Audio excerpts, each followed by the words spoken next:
الحمد للہ رب العالمین والصلاة والسلام علی سید الانبیاء والمرسلین اما بعد۔ آج میں تعویذ کے بارے میں جو اختلاف ہے وہ بیان کروں گا۔ علماء دیوبند کا موقف یہ ہے، تعویذ میں شرکیہ الفاظ نہ ہو تو تعویذ اور دم دونوں جائز ہیں، اور غیر مقلدین کہتے ہیں تعویذ پہننا یہ شرک ہے۔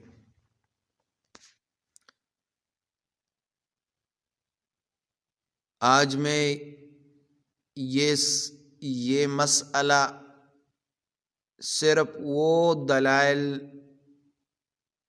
سے ثابت کروں گا جو حدیث صریح ہو، آثار صحابہ سے واضح ہو، تابعین و ائمہ سے ثابت ہو۔ اہل حدیث کا اعتراض خود بخود ختم کر دیتے ہیں،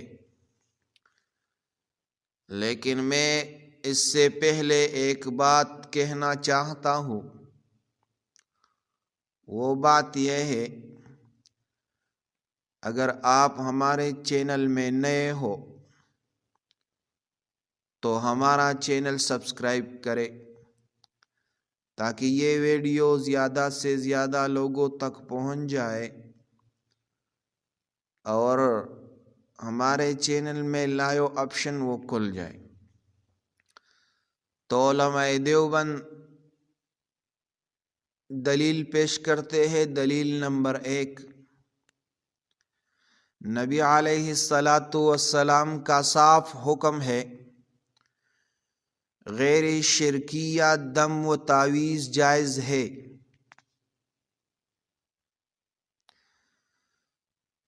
لا بأس بالرقیٰ ما لم تکن شرکن، صحیح مسلم میں 2200 نمبر حدیث ہے۔ ایسے دم یا تعویذ میں کوئی حرج نہیں جس میں شرک نہ ہو۔ حدیث میں آیا ہے، لا بأس بالرقیٰ ما لم تکن شرکن، ایسے دم یا تعویذ میں کوئی حرج نہیں جس میں شرک نہ ہو۔ اہم نقطہ یہ ہے، یہ حدیث اہل حدیث کے بنیادی اعتراض کو ختم کر دیتی ہے۔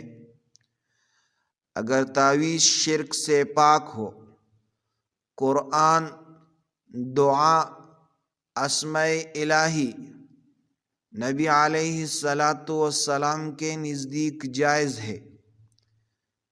دلیل نمبر 2، ام المؤمنین حضرت عائشہ رضی اللہ تعالی عنہا کا عمل، تعویذ لکھ کر دینا، یہ سب سے طاقتور دلیل ہے۔ اہل حدیث اس کا جواب نہیں دے سکتے۔ حدیث ہے، کانت عائشۃ تعوذ بعض اہلہا فتکتبہ وتعلقہ، عزاء الباب، عزاء الباب، جلد نمبر 1، صفحہ نمبر 232۔ حضرت عائشہ رضی اللہ تعالی عنہا نے اپنے گھر والوں پر دم کرتی تھی، پھر لکھ کر دیتی تھی اور انہیں لٹکا دیتی تھی۔ اس میں اہم نقطہ کیا ہے؟ یہ صحابیہ جلیلہ کا صریح عمل ہے۔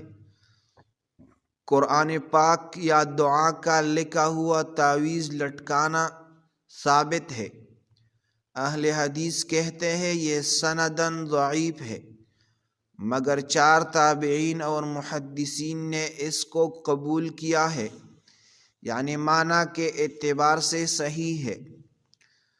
تیسرا دلیل یہ ہے، امام مجاہد تابعی رحمہ اللہ، انہوں نے قرآن کے تعویذ لٹکانے کو جائز کہا۔ یہ انتہائی مضبوط اثر ہے۔ لا بأس ان يعلق المعوذتان، الدر المنثور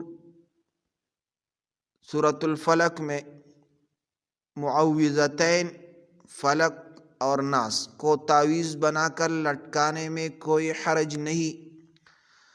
اس میں اہم نقطہ یہ ہے، امام مجاہد وہ تابعی ہے جن سے امام بخاری رحمہ اللہ نے روایت کی ہے، اس لیے ان کی رائے انتہائی معتبر ہے۔ دلیل نمبر 4، امام سعید بن جبیر رحمہ اللہ کا فتویٰ، کان سعید بن جبیر لا یرا بأسا ان يعلق على الصبي التمیمۃ من القرآن، مصنف ابن ابی شیبہ، جلد نمبر 5 صفحہ نمبر 47۔ امام سعید بن جبیر رحمہ اللہ بچوں کے گلے میں قرآنی تعویذ لٹکانے میں کوئی حرج نہیں سمجھتے تھے۔ اہم نقطہ یہ ہے، سعید بن جبیر رحمہ اللہ سید التابعین میں شمار ہوتے ہیں، ان کے سامنے صحابہ کے اعمال تھے، انہوں نے قرآنی تعویذ کو جائز کہا۔ دلیل نمبر 5، قرآن مجید کی آیت، قرآن خود شفا ہے۔ وَنُنَزِّلُ مِنَ الْقُرْآنِ مَا هُوَ شِفَاءٌ وَرَحْمَةٌ لِّلْمُؤْمِنِينَ، سورۃ اسراء 82 نمبر آیت۔ اور ہم قرآن میں ایسی چیزیں نازل کرتے ہیں جو مومنوں کے لیے شفا اور رحمت ہے۔ اہم نقطہ کیا ہے، جب قرآن شفا ہے، اسے لکھ کر حفاظت کے لیے ساتھ رکھنا بھی شفا ہے۔ یہ آیت تعویذ کی اصلی بنیاد ہے۔ اب ہم اہل حدیث کے دلائل بیان کریں گے اور اس سے جوابات کریں گے۔ اہل حدیث کی دلیل اور اس کا جواب۔ اہل حدیث کا پہلا دلیل، التمائم شرک۔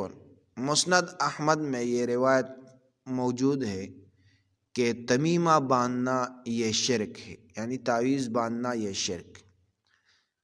جواب یہ، یہاں تمائم سے مراد شرکیہ تعویذ ہے، نہ کہ اصل تعویذ یعنی کلمات قرآن وغیرہ۔